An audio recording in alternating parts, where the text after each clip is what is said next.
Baha'u'llah. You are invited to a special study class on the significance of covenant breaking in relationship to the majesty and greatness of the covenant of Baha'u'llah. The class is being conducted by hand of the course, Mr. William Sears. He is being assisted by Mr. Anthony Lease, a member of the Auxiliary Board for the Hands of the Faith in the Western Hemisphere. I'm Robert Quigley, your host for the evening. The study class is already in session, so let's join them. Mr. Sears is talking with a group of Baha'is from various communities in the Southern California area. Survived tremendous assaults. No wonder the Baha'is of the world are so confident, so assured. Faith is protected by an everlasting covenant. This is one of the great protective features of our faith, makes it unique in religious history. Because of the majesty and greatness of this covenant, attacks against it become a grave and unpardonable crime. For such attacks would not only endanger the spiritual future of the individual, but would strike at the very foundation of the future peace and security of all mankind. Yes. With such a wonderful covenant, and it certainly is that, why do we have covenant breaking? Well, there's always an element of perversity. Such attacks prove the strength of the covenant. They bind the believers closer together. I'm extremely pleased that at last we're having an entire study class on this particular subject. Sure we are. Frankly, I'd like to know a lot more about the significance of covenant breaking, about what a covenant breaker is, how can we tell, and what we can and should do about it. All right, good. Every Baha'i should know the answer to those questions. I have written down 5 questions of my own. Only 5? What, did you do, out of paper or out of ink? 5 to start with. All right, what are they? I was only teasing. No more questions appear. 1. What exactly is a covenant breaker? 2. How can we tell? Good. 3. What should we do with their unwanted correspondence? 4. How do we answer those people who say that since we believe in the independent investigation of truth, why shouldn't they find out what the covenant breakers think? Yes, I've heard that one all right. 5. How do we answer those who say that if we believe in unity, shouldn't we find a way to bring the covenant breakers back rather than shun them and have nothing to do with them? And 6. You said 5. Yeah. I just thought of another one. Well, I hope you'll think of 10 more, and we'll answer them all before the evening's over. As you know, I've been greatly blessed to have the help of Mr. Anthony Lease, a member of the Auxiliary Board for the Hands of the Faith in the Western Hemisphere. Tony's been good enough to look up a number of useful and exciting references on our subject for tonight. Because, you know, it isn't our own ideas that are important, but what the writings say about them. That's the important thing, the vital thing. Tony, suppose we begin with the beloved guardian's words to America, written less than 2 months before his passing. All right, Bill. September 21st, 1957. Your assembly cannot be too careful or vigilant in watching over the community, seeking out the sources of corruption and protecting the friends. He, the beloved guardian, feels that a course on the significance of covenant breaking should be included in the summer school curriculum so that the friends may understand the nature of this evil and how it has affected our faith for 100 years and other faiths in the past. The American Baha'is, aside from the older ones, do not seem to have any concept whatsoever of what a covenant breaker is. That's so true. At least I, for one, am not at all satisfied with my own knowledge about covenant breakers and the significance of covenant breaking. Well, you see, with so many new young Baha'is entering the faith all around the world, this lack of understanding about the true nature and significance of covenant breaking becomes serious, and we should remedy it. How? Well, the most effective way to protect the faith is to deepen the understanding of the friends so they're prepared to meet these tests or attacks before they arise. The thing we need and should have is a campaign of preparedness. Prevent the fires from starting, and not be a fire company that races to put out the blaze after it started. And this is why your National Assembly wants you to deepen your understanding in this vital area of the faith, the covenant. But isn't there a danger of accusing people of being covenant breakers who really are not? Well, we don't have witch hunting in the Baha'i Faith, as you know. And by the time we're through here tonight, I'm hopeful that at least this group will never have that problem again. Well, I've heard of cases where people would say or imply that so-and-so was a covenant breaker, and it turned out to be quite wrong when the truth was known. But it caused a lot of damage and unhappiness. Yes, and inexcusable. Yes, well... How do we prevent it then? Well, you see, it's not the responsibility nor the right of any individual Baha'i to say who is or who is not a covenant breaker. Yeah. This is a matter that is something that's the sole responsibility of the World Center. The announcement of who is a covenant breaker comes only from there. Until such a statement has been made, no one can be considered to be a covenant breaker. Now, if we believe that someone has unquestionably proved themselves to be disloyal to the faith, then we report it to the hands of the faith, the members of the Auxiliary Board, the National Assembly, but nothing more. Our responsibility as individuals does not include making prejudgments. Well, I think this problem sometimes arises because there's still some confusion in the minds of the friends about the difference between losing one's voting rights and actually being expelled from the faith. Well, perhaps. So let's clear that up right away. Shoghi Effendi, I think, told us plainly what the loss of voting rights meant. And these are his words from Baha'i News 1940. Such action, which national spiritual assemblies have been empowered to take against such recalcitrant members, however justified and no matter how severe, should under no circumstances be considered as implying the complete expulsion of the individual affected from the cause. In other words, then, one is administrative and one is spiritual. Yes, you could say that. The punishment, I mean, although a punishment, I'm sure, is the wrong word. Yes, as a matter of fact, it is the wrong word. For unlike the religious history of the past, the Baha'i Faith doesn't punish. It tries to heal and correct. But your thought is basically sound. As you'll see from the beloved guardian's additional comments in that same letter, I think this should make the distinction between loss of voting rights and covenant breaking unmistakably clear to everyone once and for all. Shoghi Effendi goes on. The suspension of voting rights and other administrative rights of an individual, always conditional and therefore temporary, can never have such far-reaching implications since it constitutes merely an administrative sanction, whereas his expulsion or excommunication from the faith has far-reaching spiritual implications affecting the very soul of that believer. Okay, is that clear? Yes. You see, the National Assemblies remove voting rights, and when the problem's corrected, they can restore them. But only the World Center can expel. That right of expulsion exercised by Abdu'l-Baha, the beloved guardian, as the spiritual world head of the faith, still resides in the Holy Land and nowhere else. Such grave offenders of the faith are expelled by the hands of the cause of God, but with the approval of the Universal House of Justice, which acts in their capacity as the supreme world authority of the Baha'i community. And until such an announcement comes from the World Center, we don't know who is and who is not a covenant breaker. I believe Shoghi Effendi's had something more to say on that, didn't he, Tony? Yes, Bill, he certainly did. These are his words. The former, loss of voting rights, is an administrative sanction, whereas the latter, expulsion, is essentially spiritual, involving not only the particular relationship of a believer to his local or national spiritual assembly, but his very spiritual existence in the cause. It follows, therefore, that a believer can continue calling himself a Baha'i even though he may cease to be a voting member of the community.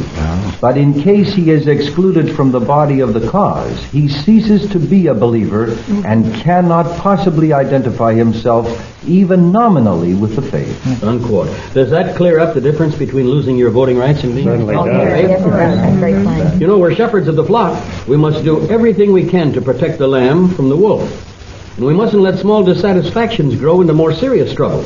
Shoghi Effendi had something to say in that, too. Yes, Bill. Quote, the spiritual assembly should realize that its relationship to the believers is not merely that of a formal constitutional body, but also that of a spiritual institution called upon to manifest the attributes of courtesy, patience, and loving insight. Many conditions are not to be remedied by the exercise of power and authority, but rather by a sympathetic understanding of the sources of the difficulty in the hearts of the friends. That's right. Wonderful. You see, a minor trouble, if treated early, can be cured more easily, just as it can in medicine. But if you allow it to rankle, it may become virulent or even malignant. Our greatest protection, therefore, is always prevention beforehand, and love is always the sovereign remedy. Yes. Shoghi Effendi writes, as Abdu'l-Baha has explained, some of the people are children and must be trained. Some are ignorant and must be educated. Some are sick and must be healed. Where, however, the problem is not of this order, but represents flagrant disobedience and disloyalty to the cause itself, in that case, the Assembly should consult with the National Assembly concerning the necessity for disciplinary action. Perhaps we're dwelling far too long on this, but I'm finding it very helpful. What else is troubling you? If you lose your voting rights, how do you get them back? Well, that's simple. You ask for them back. The arms of the faith are always wide open, you know, to welcome those who are sincere. All such a person has to do is to correct the mistake or the situation which led to the removal of his or her voting rights. then write to the National Spiritual Assembly, expressing a sincere regret for those past actions and asking to be reinstated as a member of the faith in good standing. If they are sincere, they will be welcomed back. I like the term welcomed back and not allowed back. Yeah. Well, there's no stigma attached to reinstatement. The past is forgotten. There's no retribution, no suspicion, no spiritual probation for a sincere soul. Your faith is a faith of love, you know. How many of you, by the way, are members of local spiritual assemblies? Well, then suppose I share with you these final words on the subject from the beloved guardian. Tony? Shoghi Effendi says, the best criterion whereby you can measure the spiritual attainment of an assembly is the extent its members feel themselves responsible for the welfare of the group. And perchance they feel forced to deprive a person from his vote, it should be only to safeguard the rest, and not merely to inflict punishment, end quote. Yes, but it is the National Assembly that removes the voting rights and not the local assemblies, right? Right. The beloved guardian advises every administrative body as follows. It is only when repeated warnings are unheeded. Note that word that the guardian uses there, repeated. It is only when repeated warnings are unheeded and deliberate disloyalty has become manifest that the extreme measure of expulsion should be taken. The test, he says, of our collective wisdom is the capacity to distinguish between deliberate disloyalty and the error that proceed from lack of knowledge and immaturity.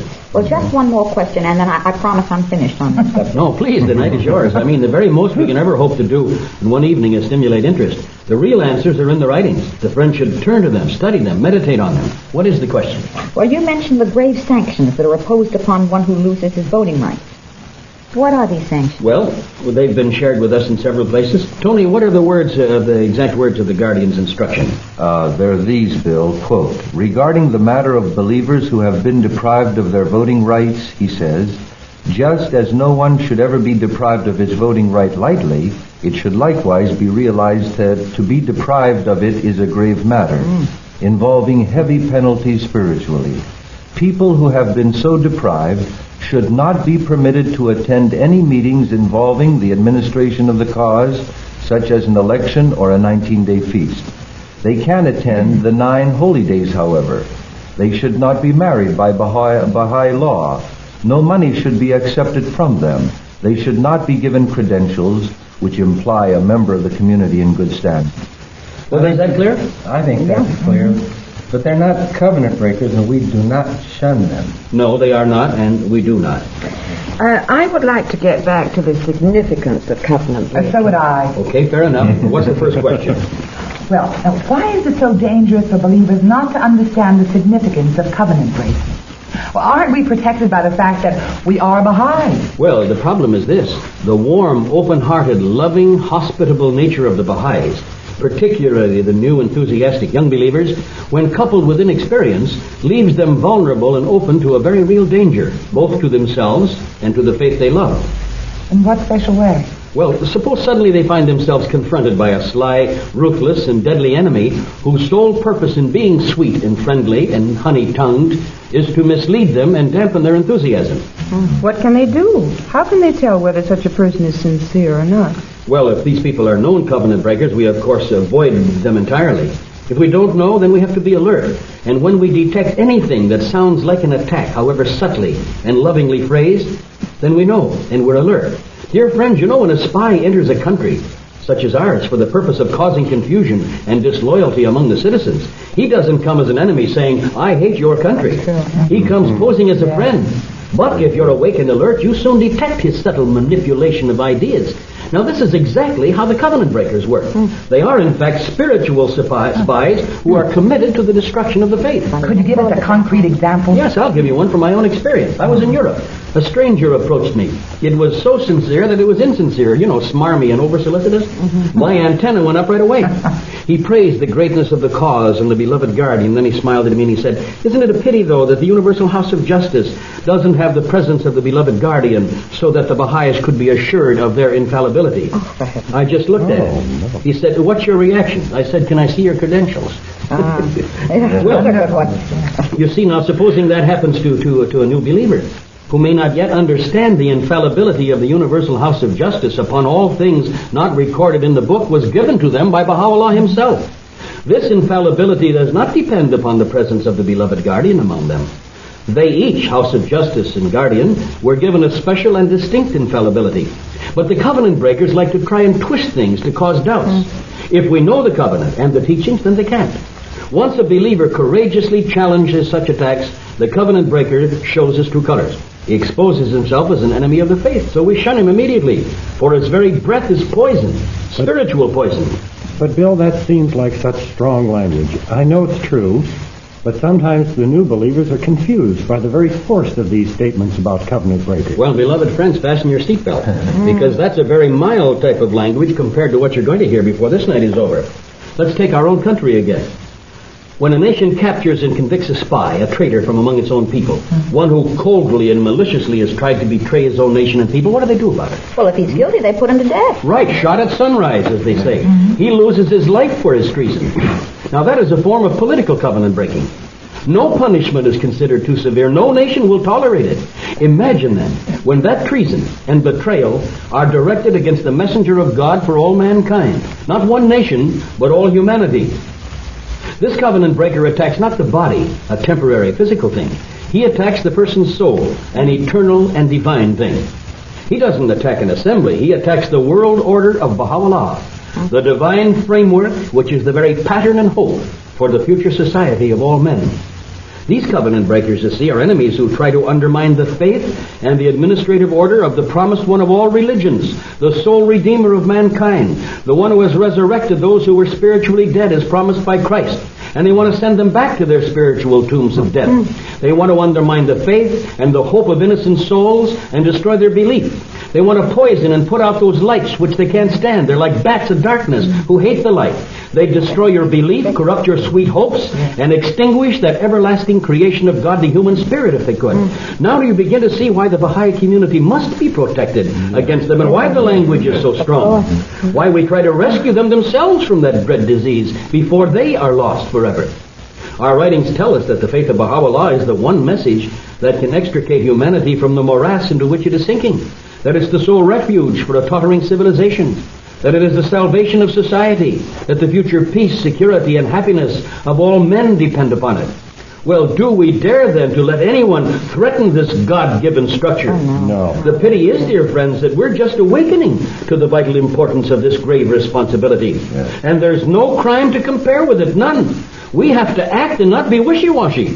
Tony, I'm referring particularly to that letter, April 1949. You know, the letter we were talking about before. Yes. I think you have it there. Yes, the Guardian said, quote, "It is a pity that some of the Western friends, with remarkable naivete, do not grasp the fact that there is absolutely nothing keeping those who have broken the covenant out of the cause except their own inner spiritually sick condition." You see, dear friend, wonderful. don't feel sad for them. Feel sympathetic for the cause of God, which they're seeking to destroy. The beloved Guardian continues, "Unfortunately, a man who is ill is not made well by just asserting that there is nothing wrong with him. Facts, actual states are what count. That's the thing. Probably no group of people in the world have softer tongues or proclaim more loudly their innocence than those who in their heart of hearts and by their every act are enemies of the center of the covenant. The Master well knew this, and that is why he said we must shun their company, but pray for them. If you put a leper in a room with healthy people, he cannot catch their health. On the contrary, they are very likely to catch his horrible ailment." That entire thing is a quote from the Guardian. Yes. And how to treat covenant breakers is that simple. Once we understand this principle, we'll shut them out of our lives just as firmly and uncompromisingly as we would shut out someone with the bubonic plague or the cholera. Sometimes I think that people outside the faith find it difficult to understand our views concerning covenant breaking. Well, even some of the friends themselves don't understand it really, especially the new ones. True. But I can certainly see why now. They just haven't been deepened in their understanding of the covenant itself. Well, friends, I hope this session we're having tonight is helping to clear up some of these Very much. misunderstandings. Well, it certainly I has hope for you'll me. share them with everyone else. Yes. Well, I can see that we have to give up any idea that these covenant breakers are just poor, misguided souls, and that we really ought to try and help them. And thus prevent ourselves Or if we try to help them, we help ourselves to a virulent case of spiritual infection. We have to prevent that. We have to learn never to make that fatal mistake. Pray for them, but shun them. What's the best answer to give to outsiders, or even to some Baha'is who say, but shouldn't we have unity in the faith? Doesn't your faith teach unity? Then wouldn't it be better to bring back those who are misguided? Aren't they lost sheep? If we shun them, how can we maintain our unity? Well, they're not lost sheep, they're sick sheep. And the shepherd cuts them out immediately before the disease goes through and destroys the entire flock. I've heard some people say, wouldn't it be wiser to try and woo them back from their mistaken ideas? Maybe they just don't understand. If we want a united world body, shouldn't we make an effort to get them back? Sounds familiar. Or maybe they'll say, but I know so-and-so personally. I'm sure he'd listen to me. Perhaps nobody's approached him in just the right way yet. Is this what you mean? Exactly. Well, what do you say to them? Pretty much what you've been saying just now, but I'll tell you one thing, I'll be a lot stronger in the future. Good. Well, I think I, at least, have really learned how vitally important it is for the friends to understand the nature and greatness of the covenant. Once they do, they'll realize the appalling nature of any association with the covenant breakers, and they'll know better just how to deal with them. That's the secret. And as to the question of unity in the faith, I suggest we let the beloved guardian's own words answer that question. Shoghi Effendi answered the question this way. May I interrupt just a moment, Tony? You know, when Tony and I say Shoghi Effendi said, sometimes it's his own words, and sometimes it's his secretary writing in his behalf. Both, of course, are equally valid, but I wanted to make that point. These souls, covenant breakers, Shoghi Effendi writes, are not lost forever. God will forgive any soul if he repents. Most of them don't want to repent, unfortunately. Also, it has nothing to do with unity in the cause. If a man cuts a cancer out of his body to preserve his health and very life, no one would suggest that for the sake of unity, it should be reintroduced into the otherwise healthy organism. That's very good. On the contrary, what was once a part of him has so radically changed as to have become a poison. I think that nails it down. Now, are there any questions about You've answered them all. In fact. Well, beloved friends, let's have a break and talk about the victories of the faith. There have never been such victories ever before. Even those I told you about during our last recording session, they were nothing compared to what is happening over the entire surface of the world. Yes. The study class on the significance of covenant breaking and the protection of the cause of Baha'u'llah will continue after a brief social intermission, during which our Baha'i guests will rejoice in the unprecedented number of new Baha'i victories which are taking place in all parts of the planet. The most interesting part is still to come.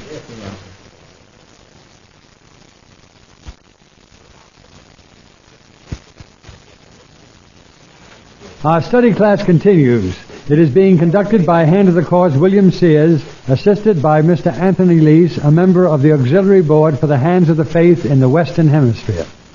One of the points made by some of the present covenant breakers, enemies of the faith, is that there is a great catastrophe coming, and that there will be gigantic floods and all that.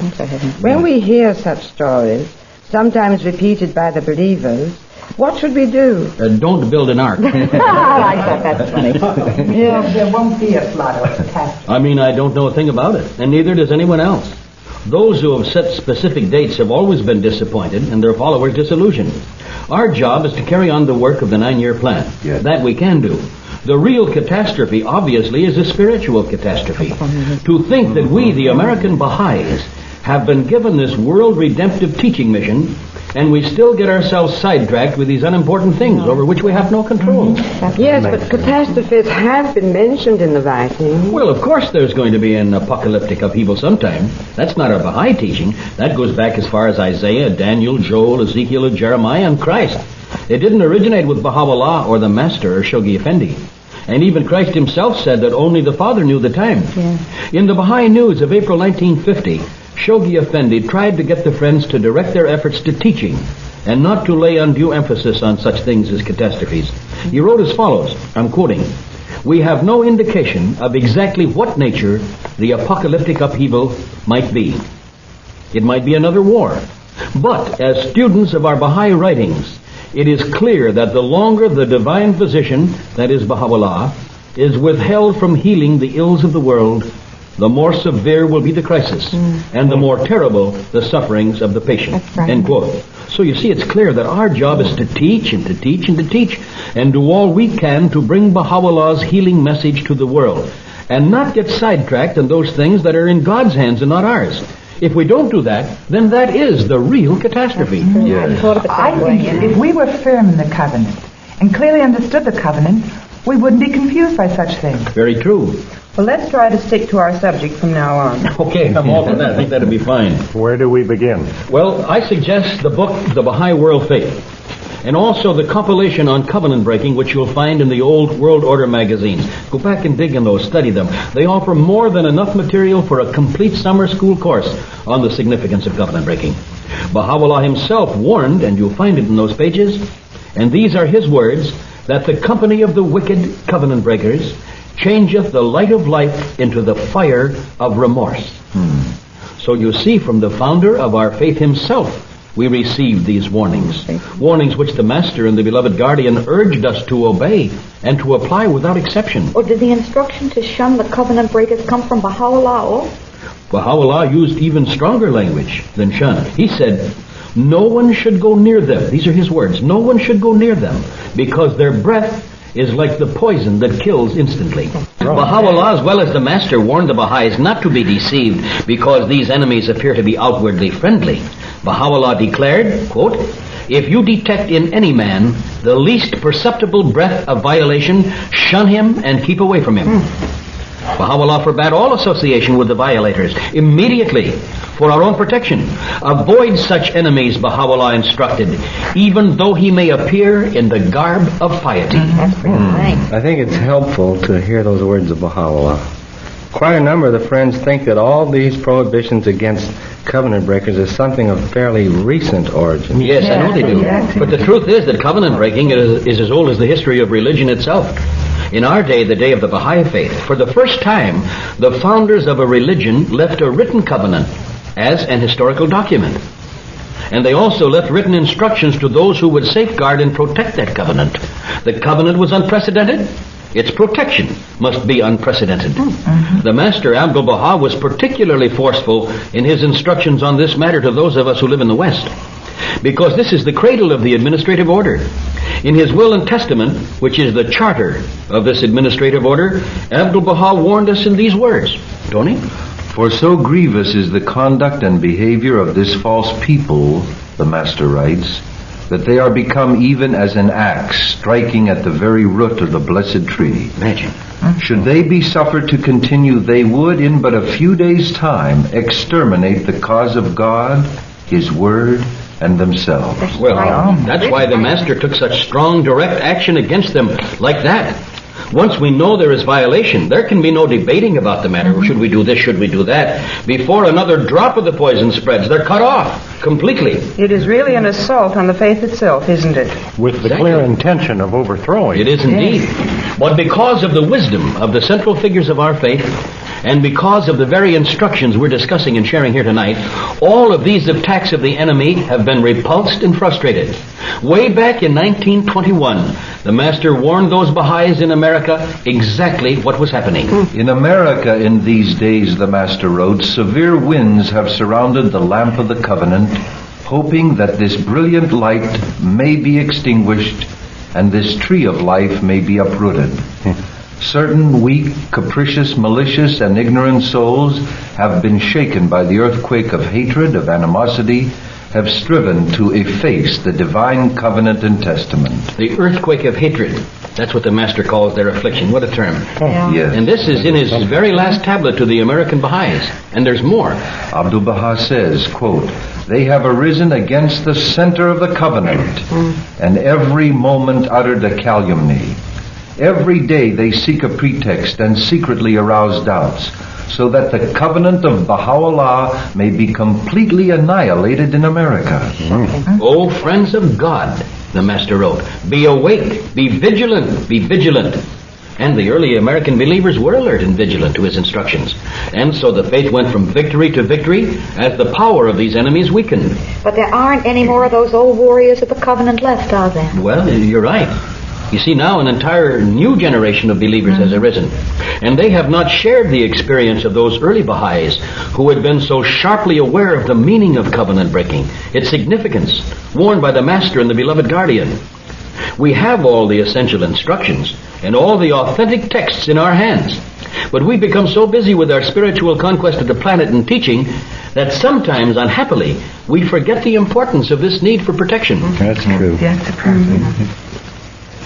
Well, It seems to me that the story of the early victories would help the friends. yes, if they I studied. Well, I was just wondering about the wondrous figures of the Bab and Baha'u'llah and Abdul-Baha, as well as our beloved guardian who symbolized for us this fateful struggle between good and evil, Yes, have you passed see- away from history. Yes, you've put your finger on a good point there. Because they're gone, we've lost that close contact. We miss that love that flowed from them to us, those warnings that came to us constantly.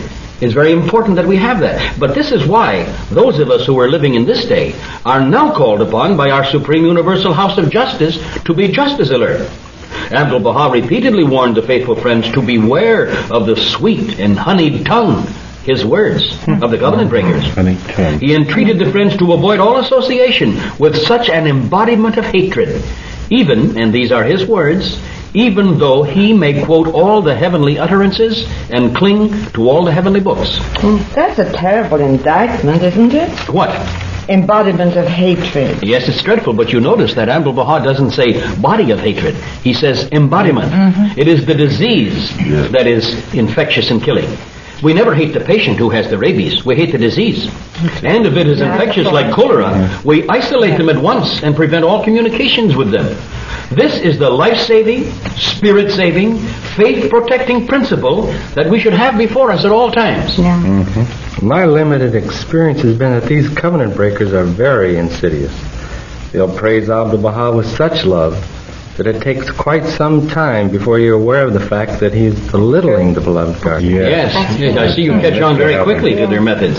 And as soon as you detected his method, I hope you had nothing whatsoever to do with him. I certainly didn't. Out. Oh, very good. With a potential plague or epidemic threatening, I can see it's no place for kindness or sympathy. Well, Abdul-Baha said that to be kind to the wolf is to be cruel to the sheep.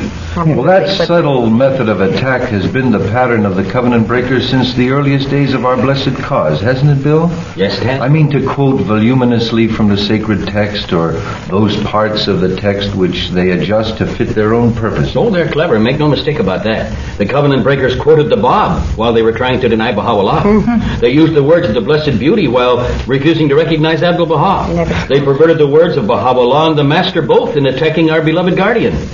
And doesn't the pattern seem familiar in this day whenever we hear about it? They quote all the figures of our faith, the Bab, Baha'u'llah, Abdul-Baha, Shoki Effendi, in order to try to deny the Universal House of Justice. They refuse to move forward with the covenant, don't they? Exactly. They get left behind wandering about like a ship without a rudder. Their ego has deprived them of the most exciting and comforting thing about the faith, the covenant. That's right. And the ego is a subtle and sly serpent, the Master said. Oh, we're faithful to the covenant, they'll tell you, quite frankly. We accept the Bab, we just don't accept Baha'u'llah. Or we're loyal to the Bab and Baha'u'llah, they'll say, but we just don't accept Abdul-Baha. Or they'll swear they're firm in the covenant of the Bab, Baha'u'llah, and the Master. It's just the beloved guardian they don't accept. Or they'll vow they couldn't be more loyal and devoted to the Bab, Baha'u'llah, the Master, the beloved guardian. It's just the Universal House of Justice they don't quite understand and deny. And by these protestations of innocence and partial loyalty, they seek to sow the seeds of doubt and poison the minds of the new and innocent friends. They attack the covenant on all sides, the Master declares, while protesting their innocence and claiming to be faithful. Let the Master's own words indict them. Abdul-Baha writes of these covenant breakers, quote, "They do not doubt the validity of the covenant, but selfish motives have dragged them to this condition. It is not that they ignore or are ignorant of what they do. They are perfectly aware, and still they exhibit opposition." Then the Master comforts the friends with these words, "The covenant is tumultuous and wide. It casts ashore the foam The violation. Violation. I'm typed that wrong, Yes. Tony. I'm sorry, but that's what they're like. Dead bodies. Yes. The sea won't accept a dead body. And thus Like rest home, ye throws it up. assured. Yes. That's Beautiful wonderful, words, really. isn't it? I can see that it really takes more than one study class to truly grasp the significance and the great importance of the It covenant. does indeed, far more, really. But this has been a great help. Well, we have to study, we have to meditate, we have to immerse ourselves in the waters of the covenant. We can't overemphasize the importance, the beauty of it. Just as we seem to inhale a fragrance when we come in contact with the faith, in like manner, when we're firm in the covenant, we seem able to catch a scent of violation quickly. It's almost a physical thing. And wouldn't the friends be just as wise to be as wide awake concerning the danger of their writings? It's imperative that they are. In one of his very last tablets from his pen, translated after his ascension, Abdu'l-Baha wrote that the Blessed Beauty, Baha'u'llah, was well aware of the device of the enemies to poison the pure believer by circulating their pernicious writings. Baha'u'llah said, quote, "If anyone comes to you with the book of the wicked violators, put him behind you." Baha'u'llah described these covenant breakers as manifestations of Satan, who would try to befoul the sweet waters of the faith of the believers by every means of deception and ruse. Therefore, Baha'u'llah warned, listen not to the nonsensical utterances of the manifestation of Satan. Doesn't Satan mean, in a symbolical sense, the incarnation of ego and negation? Yes, that's exactly what Baha'u'llah means, and he calls it nonsensical utterances. They're the very essence of denial and hatred. And in that same tablet, the Master showed his sadness at the gullibility of the friends in the West. In short, he said, the founders of this sedition, namely the violators of the covenant, are people whose aims are known to all the friends. Yet, O glorious God, they are deceived by them. Well, that's probably why Abdu'l-Baha laid so much stress on a study of the covenant and on our need to be firm in the covenant, wouldn't you think? Well, the beloved guardian said it was impossible to overemphasize the importance of this instruction. You see, blinded by their own ambitions and false doctrines, Abdu'l-Baha warned us, these covenant breakers will try to disrupt the Baha'i communities by using lies, deceit, and fraud. And yet he gives us a wonderful promise if we will be firm. And these are his words. If the friends remain firm in the covenant, will there be any misunderstanding among them? No, by God. Except those who would have an evil intention and are thinking of leadership and of forming a party. These souls are at present among the pioneers of violation. This is because of their personal motives, for they thought of securing leadership and wealth, end quote. Beware, beware, the Master said to the West, lest anyone should speak from the authority of his own thoughts or create a new thing out of himself. His Holiness Baha'u'llah shuns such souls. Well, if we read the story of religious history correctly, this curse of covenant breaking did not begin with the Baha'i Faith. By no means. The people of Moses, the people of Christ, the other messengers of God, they all suffered likewise from this poisonous blight. What does the Master tell us about that, Tony? Well, Bill, in short, the Master writes, from these holy utterances and those of His Holiness Christ, it becomes clear that bad associates bring about infection of bad qualities. It is impossible for a man to associate and befriend a leper and not be infected. This command is for the sake of protection and safeguard, end quote. You see, spiritual leprosy races like a contagion if not arrested. And this is why the most important part of protection is prevention beforehand. Yes. From the words you quote of Abdu'l-Baha and Baha'u'llah, it seems important then not only to shun the person of these violators, but also to avoid like the plague their writings as well. Yes, we should indeed. We said something about that before. The Master warned against this himself. He cautioned us not to be deceived by the age-old methods of the covenant breakers. Every day, he said, I'm quoting now, every day, he said, they wrote and spread a pamphlet opposing Baha'u'llah, caused trouble and perplexity among the people.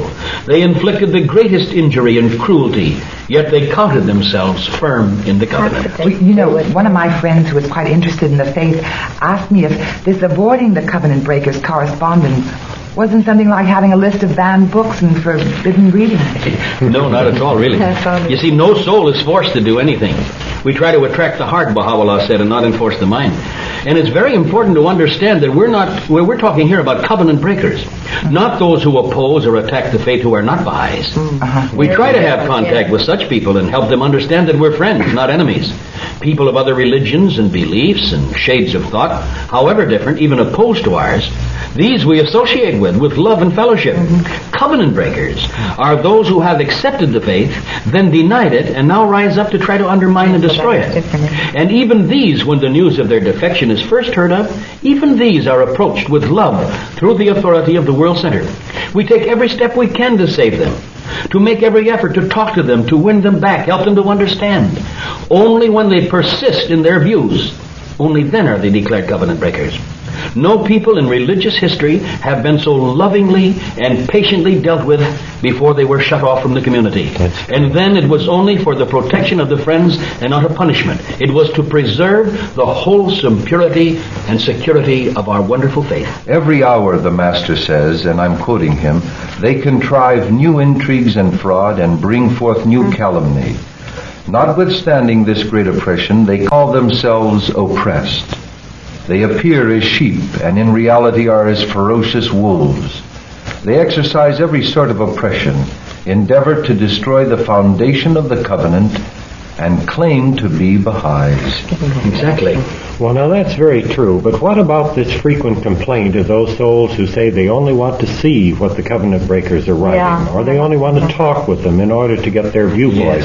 As after all, the Baha'i Faith teaches the independent investigation of truth. Yes, it does. It's very clever, isn't it? Yeah. You see, the principle of independent, and this is very important, the principle of the independent investigation of truth has to do with our search to find out if Baha'u'llah is the true one, to find out the truth of his mission to the world. Is Baha'u'llah the messenger of God, the true messenger of God?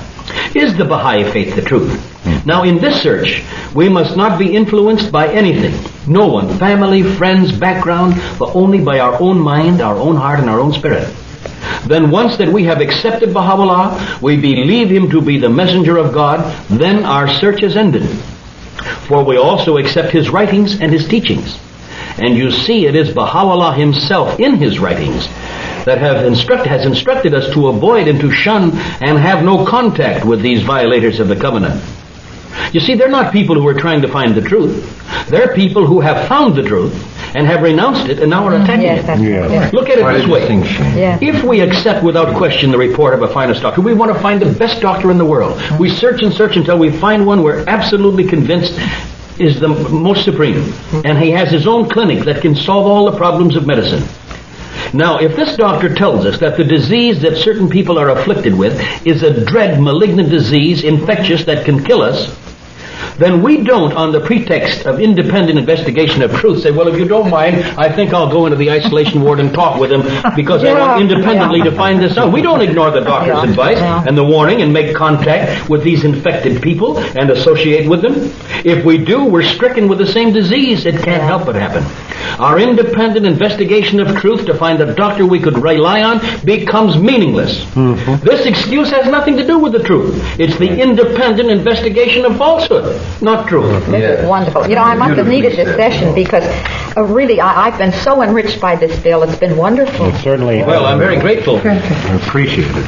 I hope it'll be helpful for all of us in when we have to deal with the covenant breakers, and the danger of association with them will be made clear. I think it helps to bring it home forcefully, at least. You know, the beloved Master Abdul-Baha, only 2 days before his passing, cabled us here in the West even one last time about the danger of such association. What was it he said, Tony? He who sits with a leper catches leprosy. Oh, how fine. And I believe he wrote in that same hour some other very pointed remarks. Yes, Bill, the Master wrote, quote, in the early days after the ascension of the Blessed Beauty, the center of violation, Muhammad Ali, was alone. Little by little, the infection spread. And this was due to companionship and association. Imagine, and that's a quote from Abdul-Baha. You know, it seems a pity that the progress of our teaching work has to be interrupted from time to time by such attacks. Never feel that way. These attacks are really a blessing in disguise. But it seems a pity that these enemies such as the covenant breakers, should take up so much of our time. Well, you know, if we're firm in the covenant, we should welcome these attacks, believe me, with delight. They prove the invincible fabric of the faith. They're campaign ribbons of victory for the radiant army of Baha'u'llah. Tony, would you hand me that book there of the Messages of the Guardian, 1932-46? Here, you see, these powerful words are from the Guardian and should remove any concern anyone should have about such attacks. Don't worry about them. Don't be disturbed in the least about them. Be pleased and happy and radiant. Listen to what our beloved Guardian writes to America. From the record of its tumultuous history, almost every page of which portrays a fresh crisis, is laden with the description of a new calamity, recounts the tale of a base betrayal, and is stained with the account of unspeakable atrocities, there emerges, clear and incontrovertible, the supreme truth that with every fresh outbreak of hostility to the faith, whether from within or without, a corresponding measure of outpouring grace, sustaining its defenders and confounding its adversaries, has been providentially released, communicating a fresh impulse to the onward march of the faith. This increased hostility is accompanied by a still more arresting revelation of divine power and more brilliant victories. A cause that in the end will resolve these issues and will crush the resistance of those enemies through a still more glorious unfoldment of its inherent power. The resistless march of the faith of Baha'u'llah, viewed in this light, resolves itself into a series of rhythmic pulsations, precipitated on the one hand through the explosive outbursts of its foes, and the vibrations of divine power on the other, which speed it with ever-increasing momentum along that predestined course traced for it by the hand of the Almighty. That's very beautiful. It is indeed. And there's more. Another paragraph. Beloved Guardian says, as opposition to the faith, from whatever source it may spring, whatever form it may assume, however violent it outbursts, this is admittedly the motive power that galvanizes on the one hand the souls of its valiant defenders and taps for them on the other fresh springs of divine and inexhaustible energy. Far from regarding any manifestations of hostility as an evidence of the weakening of the pillars of the faith, we should acclaim it both as a God-sent gift and a God-sent opportunity, which, if we remain undaunted, we can utilize for the furtherance of his faith and for the routing and complete elimination of its adversaries. Okay, you feel better now? Oh, Well, you see, beloved friends, this is why we should never be disturbed by attacks on the faith. Those that we don't bring on through our own neglect or indifference or faint-heartedness or unwisdom. The covenant of Baha'u'llah is a fortress for our protection. It's our impregnable shield against all onslaughts against the faith or against ourselves as Baha'is. The Master has written, every soul who is firm in the covenant is luminous, like unto a candle, which emanates its light on those around it. While every wavering soul is an utter failure, frozen, lifeless, dead, yet moving. This, Abdul-Baha continues, this one proof is sufficient to demonstrate the greatness of the covenant.